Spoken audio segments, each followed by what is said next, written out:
মানুষের সম্পর্ক নিয়ে তুমি কি ভাবো, বা তোমার মন কি কথা বলে?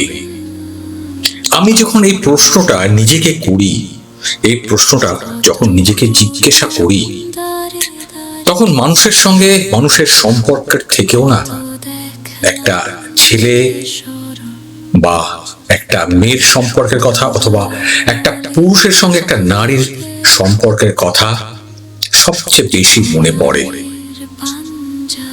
আর যেটাকে আমরা সহজ ভাষায় বলি প্রেম। আমরা অনেক সময় বিখ্যাত মানুষদের কথা ধার করি, কবিদের কবিতা কোট করি। কেউ একজন তো বলেই গেছেন, ভালোবাসা পৃথিবীর আত্মাকে বদলে দেয়, ভালোবাসা পৃথিবীর আত্মাকে বদলে দেয়।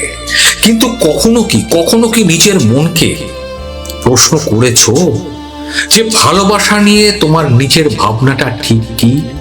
ভালোবাসা নিয়ে তোমার মন বা মনের ভেতর থেকে কোন উত্তরটা বেরিয়ে আসে? হয়তো তুমি ভাবছো ভালোবাসার সব কথা তো গুণীজনরা বা বহু মানুষ অনেক আগেই বলে গেছেন, নতুন করে আর কি বা বলার আছে?